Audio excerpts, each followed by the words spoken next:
and the program committee for having me here. It's a great honor.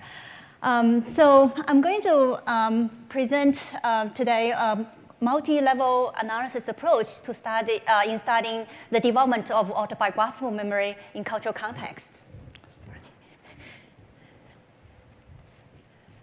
So when we talk about culture and memory, a typical approach usually comes to mind. That is to study memory or compare memory between different cultural groups, oftentimes two groups and sometimes multiple groups.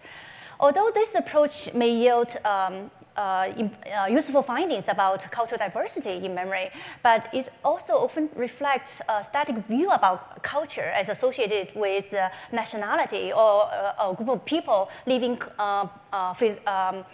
geographically close together. But culture is anything but static. We can consider culture as a dynamic constellation of ways of life. And in that case, there are many important characteristics of culture that can influence how we study memory development. First of all, culture is a multifaceted construct that comprises many different elements, dimensions, and influential forces. So in this case, memory development can be influenced by culture at many different levels of context, from everyday practices to national policies to global events. And culture is also located not only in the shared time and space of the community, but also internalized into the private time and space of the individual. So in that case, individuals play an active role in their own cultural learning, and thus form cultural attitudes and cultural identification that can further shape their personal remembering. Cultural influences on memory can also take place directly, where individuals, children, are directly exposed to cultural expectations and norms and values and so forth, and also be mediated through everyday routines and practices, where parents and other socialization agents play an important role in shaping children's remembering. And culture is also transitory and ever-changing, such that the influence of culture on memory development often reflect the characteristics of the time. So to capture this dynamic influence of culture on memory development, we have utilized a multi-level analysis approach where we looked at how, at the group level, cultural values and expectation shapes autobiographical memory development. And at the didactic level, how parents and other socializing agents transmit to children culture-specific values and ways of remembering. And at the individual level, children internalize values and ways of remembering in the memory operations. And at the situational level analysis, we looked at the interaction between situational demands and cultural specific ways of remembering in shaping subsequent memory outcomes. And at the temporal level, we looked at the influence of historical and societal factors on individuals' remembering. So first, at the group level analysis, the one critical task at this level analysis is to identify meaningful cultural dimensions that are responsible for memory and its development. And that will allow us to make informed hypotheses of predicted cultural differences. So over the years, we have looked at a variety of factors that contribute into cultural differences in memory. I'm going to focus here particularly on culturally prioritized self-goals, which we have conducted extensive studies. Literature has shown that their autonomous self-goals and relational self-goals are fundamental to human psychological functioning and well-being, but they are variably emphasized in different cultures. So autonomous self-goals, such as to be distinct, to express oneself, to exercise control and free choice, and so forth, tend to be highly valued in Western, particularly European American cultures. Whereas relational self-goals, such as to relate, to belong, to fit in, are often prioritized in many non-Western cultures, such as East Asia. And given the important role that self plays in controlling shaping the memory accessibility and the content, those culturally prioritized self-goals can have important implications for how individuals in those cultures remember. In particular, in cultures that emphasize or prioritize autonomous self-goals, individuals will be motivated to remember specific one-time events that are unique to themselves, such as winning a prestigious award. And they also their memories tend to be focused on their own roles and perspectives, and with a great deal amount of idiosyncratic details. Whereas in cultures that prioritize relational self-goals, individuals would be motivated to remember generic routine events, which often reflect regularities, rules, and conventions, such as having dinner with extended family every Saturday. And those memories also tend to focus on other people and social interactions, and tend to be scripted with less idiosyncratic details. And we have conducted studies looking at using a variety of methods and looking at the different age groups, and that's exactly what we have found. Here I'm just going to present some developmental data. So for example, in one study, we asked children from European Canadian culture and Chinese culture to recall the earliest childhood memory.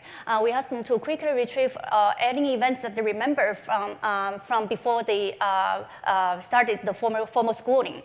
And then we look at the memory, first look at how specific those memories are retrieved by children. And what we found is in all the age groups we looked at, 8, 11, and 14-year-olds, European Canadian children retrieved more specific memories that are unique experiences than the Chinese children. On the other hand, when we look at the content of the memories, what we found is that Chinese children are more likely to retrieve memories that focus on interpersonal relations or significant others, whereas European Canadian children record more memories that exclusively about themselves. In a more recent study, we also looked at younger children, 6-year-olds. We interviewed 6-year-olds and their mothers about the events they both participated in, but we interviewed them separately. And then we looked at the memory, how children recall information that focus on their own subjective states, including thoughts, desires, and feelings. What we found is we have European Canadian children and Chinese immigrant children in the US. And we also interviewed both one positive event and one negative event. The mother children both participated. So what we found is regardless of the valence of the events, European American children record more information about their own subjective states in the past event than did Chinese children. European American children also record more descriptive details about those events than did Chinese immigrant children. And when we look at the mother's independent recall of those events, we found exactly the same pattern. European American mothers record more information about their children's subjective states in the past events. And they also record more descriptive details about those events. So at the group level analysis, we are able to identify systematic cultural differences in autobiographical memory in line with culturally prioritized self-goals. And then at the dyadic level, we looked at the mediation role that parents played in transmitting to children cultural-specific values and ways of remembering. And at this level, the critical task is to identify the particular parenting practices that are relevant to memory development, and to further relate that practice to observed cultural differences in developmental outcomes in memory. So one practice we have focused on is to look at mother-child sharing memories about the events they both participated in, so joint activities. And that kind of memory sharing has been observed in many different cultural contexts. But the way mothers engage children in the conversation differ in style and in content. In the process that mothers transmit to children cultural values, and also model children what to remember, how to remember, and why to remember it, specific to the cultural context. Across many studies, what we have found is European American mothers often use an elaborative and child-centered conversation style when sharing memories with the children. They supplement rich details and feedback to encourage children to contribute memory information during the conversation. And they frequently refer to children's thoughts, desires, and feelings in the past event, so make the event more personally meaningful to children. Whereas East Asian mothers often use the pragmatic, what we call it, pragmatic and socially oriented style. They tend to ask pointed questions, expecting children to follow their lead. And they also frame the past events in a social context, frequently refer to other people and social interactions. So one hypothesis is there's a sort of child-centered memory conversation, drawing attention to one's own subjective experience may highlight the personal significance of the events, and subsequently can facilitate the remembering of the details of those events. So in a recent study, we conducted experimental longitudinal study to look to examine whether we can train mothers to do this to have this child-centered memory conversation with the children, and subsequently shape children's provision of specific details when they recall the past experiences. So we have a large group of children, 6-year-olds, and the mothers from European American and Chinese immigrant families participate in the study. So at age 6, we assess the variety of skills in children, language, memory, and mother-child conversation, and so forth during the pre-test phase. And we assign mothers and children randomly to a control condition and a training condition. So in the next 6 months, we encourage mothers in both conditions to share memories frequently with the children. Except for the training condition, we also ask mothers to focus the conversation on the children's thoughts, desires, and feelings in the past event. So have child-centered memory conversation. And 1 year after the training phase, after the 6 months training, we re-interview those children for the memory of the past events, and also interview the future thinking to see whether there's the training effect has spilled over not just the memory, but also children's future thinking. So here we try to establish the equivalence between the training condition and the control condition in terms of age, language, and so forth. So in particular relevant here, we looked at mother-child conversations before the training and after the training, right? So before the training, mothers and children, Before the training, there's no difference in terms of how frequently mothers refer to children's subjective states in the conversation, right? And however, after the training, group mothers refer significantly more frequently to children's subjective states when conversing with the children about their shared experiences. And also, prior to the training, there's no difference in children's provision of specific relative to general details when recalling the recent life events. However, after the training, what we found is children of training group mothers record significantly more specific relative to general details in the past events. They also were able to imagine more specific details when they think about future possible events. So the dyadic level analysis allows us to look at how parents transmit to children culture-specific values and ways of remembering. And then at the individual level analysis, we looked at children's cultural identifications and attitudes influence the remembering.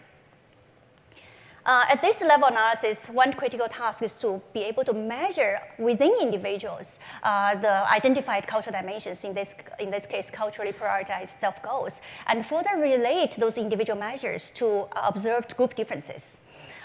So in our studies where we measure individuals' self-goals and also the autobiographical memory, we have consistently found that regardless of which cultures people are from, individuals with more salient self-goals, individuals tend to perceive themselves, divide themselves in terms of unique qualities, attributes, and attitudes, and so forth, are more likely to recall detailed, specific, and self-focused memories compared with individuals with more salient relational self-goals, who more frequently recall generic memories and socially oriented memories.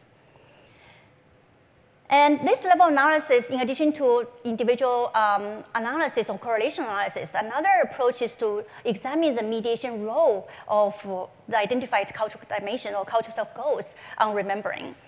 So for example, in one study, we interviewed a large group of 3-year-old children from Chinese culture, from China, and from immigrant Chinese families in the US and from European American cultures. We interviewed children for the recent life events, and we look at how much specific detail they recall. We also interviewed children for those self-descriptions to study their to examine their self-goals. What we found is even at 3 years of age, European American youngsters more frequently define themselves in terms of their characters, their possessions, their qualities that's irrelevant to other people, compared with Chinese and Chinese immigrant children who more frequently define themselves in terms of roles and relationships. And when we look at the memory, we also found that European American children record more specific details from the recent life events than Chinese and Chinese immigrant children. And the mediation analysis showed that the cultural effect on children's provision of specific details was at least partially mediated by children's autonomous self-goals. So individual level analysis provide a critical means for researchers to understand how individual level mechanism gave rise to cultural differences. Next, situation level analysis, where we look at the interaction between culturally prescribed values and ways of thinking interact with situational demands in shaping subsequent memory outcomes. And this level of analysis assumes that everyday situations can affect the accessibility of cultural self-goals. For example, in the academic setting, oftentimes autonomous self-goals become activated given the emphasis on individual distinction and achievement and so forth, compared with in a relationship setting with a family and friends, where relational self-goals tend to be activated. And those activated self-goals can subsequently shape memory processes and shape memory accessibility and content. This kind of mind switching have been frequently studied among individuals living in multicultural world who internalize different cultural belief systems. So in one study, we looked at the cultural self-goals and autobiographical memory among Hong Kong Chinese children, bilingual children. So our ideas, in Hong Kong, we know there's an interesting mix of Western and traditional Chinese cultures. So the idea is speaking a particular language may trigger cultural belief systems chronically associated with that language. And then the cultural belief system can activate cultural self-goals, which can further shape subsequent remembering. So we have preteen and teenage children, all proficient both in English and Chinese. So we assigned them randomly to an English interview condition and a Chinese interview condition. And we interviewed children for the endorsement of cultural values, Chinese values versus Western values. And we also interviewed them for the self-goals and also the autobiographical memory. So what we found is children interviewed in Chinese endorsed to a greater extent Chinese values than children interviewed in English who endorsed to a greater extent Western values. And children interviewed in English more frequently define themselves in terms of unique qualities, attributes, and dispositions compared with than did children interviewed in Chinese. And when we look at the memory content focus, to what extent children focus on their own roles and perspectives in the past events as opposed to social relationship, social interactions or other people, what we found is children interviewed in English show greater self-focus in their memory content. And then we conducted mediation analysis to show that the children's endorsement of cultural values actually indeed mediates the effect of language on the self-goals, cultural self-goals. And the cultural self-goals indeed, in turn, mediates the effect of language on the memory self-focus. In other words, the interviewed in particular language triggered this associated cultural value system, which in turn activates the self-goals associated with that cultural system, and that activated self-goals further shape subsequent memory retrieval to be in line with the self-goals being activated. So the situation level analysis reveals that the influence of culture on memory is a dynamic process where culture and mind co-construct each other in a specific social context. And finally, at the temporal level analysis, we can examine the larger societal historical factors, how those macro level context factors influence personal remembering. So at this level, one critical task is to identify historical and societal factors that can influence how the self is construed, and which in turn can shape memory development. There could be many factors that can, shape the way we think about, what constitutes the selfhood, the personhood. It could be his political, social-political system, economic growth, formal education, government policy, natural disasters sometimes, global events.